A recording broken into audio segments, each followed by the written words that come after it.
afternoon to everyone. It's my task, as per usual, to share with you the Health Emergency Operating Committee's situation report for today, Friday, January the 7th.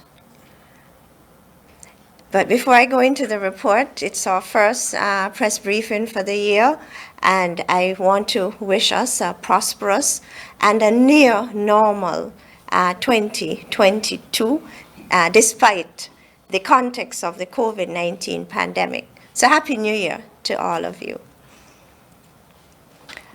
This first slide provides us a snapshot of the COVID-19 situation on the ground here in the Federation of St. Kitts and Nevis. To date, we have confirmed, we have reported a total of 3,904 confirmed cases of COVID-19. We continue to enjoy an excellent recovery rate.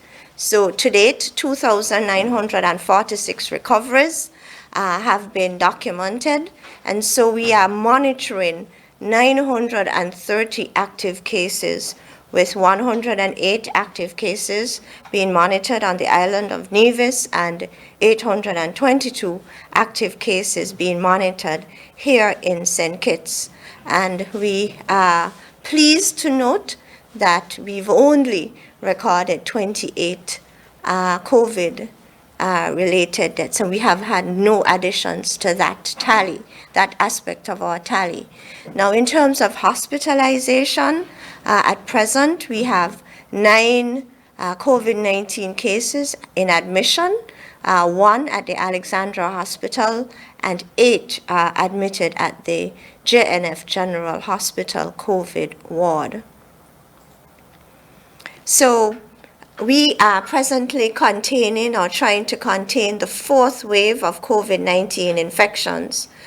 Based on data from the Health Information Unit within the Ministry of Health, this 4th wave begun round about Christmas Eve, the 24th of December. And so we are 2 weeks into this 4th wave caused by the Omicron variant of concern. And so within this period between December 24th to January the 5th in particular, we've added, in that time period, we've added 844 cases. And so the epidemiologist, the statistician, we are in the process of analyzing the data on these cases that we've just added.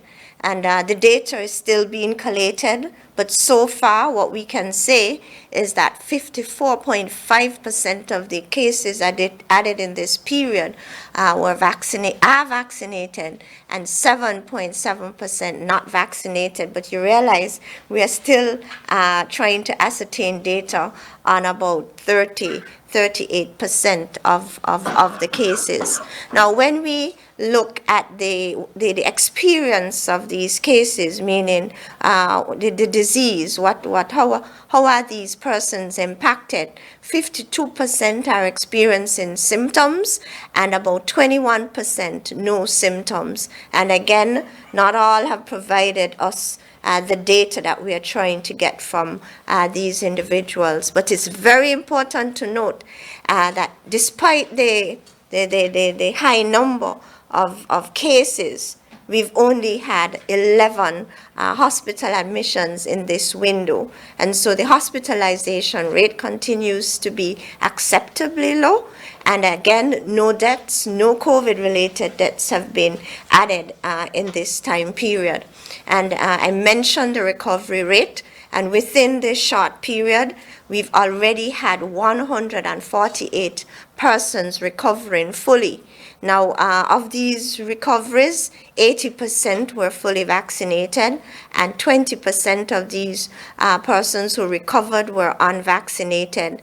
And so it tells us that those who are vaccinated, their disease experience has been mild, and they recover fully in a relatively short window of time. And the average number of days to recovery, for now, we are deeming it to be about 7 days. And so we looked at some data coming out of the United Kingdom, whereby they looked at the vaccine effectiveness, and the vaccines they focused on were the AstraZeneca Oxford vaccine and the Pfizer-BioNTech, which is similar to the two that we've been offering here. And what's the vaccine effectiveness against hospitalization? And this study showed that what they did, they looked at the risk of hospitalization amongst those vaccinated versus those unvaccinated.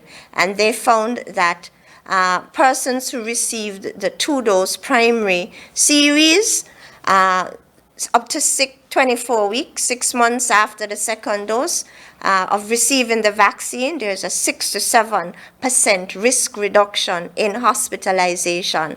And those who would have received the second dose over 25 weeks before, there is a 51% risk reduction in hospitalization. And then those who were only partially vaccinated, meaning only one dose on board, they enjoyed a 35% risk reduction in hospitalization. And then when you look at those who received the booster dose, so 3 doses, the two primary series, the 2 doses, primary series and the booster, there was a 68% risk reduction in terms of hospitalization. And so what this is underscoring is that the COVID-19 vaccines, the AstraZeneca Oxford and the Pfizer-BioNTech, still provides us adequate coverage in terms of the prevention of moderate to severe disease, hospitalization, and the possible eventualities. And so again, just underscoring the importance of vaccination. And so I just wanted to share that with the general population. Now, the case managers who are following up, monitoring the cases, they share this information with us in terms of what are the common symptoms being experienced by the individuals who have been impacted by the COVID or the Omicron variant of concern. And so the most common symptoms, headache. Almost everyone, I had a headache, an unusual headache. Some complain of coughing, some complain of nasal congestion or stuffiness of the nose. Some complain of malaise, fatigue, runny nose. And what we are noting is that it seems to have a shorter incubation period when you compare it with the Lambda variant and the original strain of the virus that we were exposed to in 2020. The incubation period is now round about 3 days. So you're exposed to the virus, and within about 3 days you exhibit some of the symptoms that I just explained. So these are the common symptoms that the cases are sharing with the case managers and the physicians who provide care for them. In terms of our vaccination program, we continue, and and based on what I just shared, it's so important for us to continue. So to date, 81.6% of the adults in the Federation have come forward and received the first dose of the COVID-19 vaccine, and 76% of the adults in our population are fully vaccinated. And in terms of the older adults who have come forward to receive the booster, 6.4% of the adults have done so. And so we want to pause and reach out to the elderly, the older adults with the chronic conditions, those who are in nursing homes, in the prisons. Please feel free, walk into any of the health centers during the time slotted for vaccination and request your booster. In terms of the teenagers, 12 to 17 years, 16.8% have come forward, and their parents provided consent for them to receive the first dose, and 14.4% are fully vaccinated.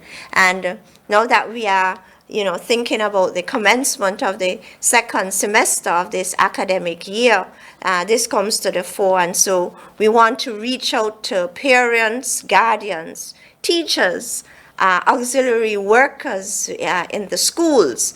And we are talking the early childhood, those in the early childhood sector. We are speaking to those in the primary schools, secondary schools. We want you to empower yourselves in terms of the safety of the vaccines and the need for you to contribute to the safety in our schools such that our children can enjoy that face-to-face learning experience that they've been accustomed to. Now, when you look at the total population, 54.7% of the total population fully vaccinated. That's good, but then on the flip side, it tells us we still have work to do in terms of bringing on board the other adults and teenagers in our population in terms of vaccination. And this table shows the data disaggregated, and so you realize that Nevis, our adults and our children in Nevis, we want to pause and reach out to them in terms of, they are lagging behind. So in terms of SINKITs, 79.6% of the adults in SINKITs are fully vaccinated. In Nevis, it's 66.7%, and we really want this gap to be closed. In terms of our children, the teenagers, 15.2% of the teenagers SINKITs are fully vaccinated.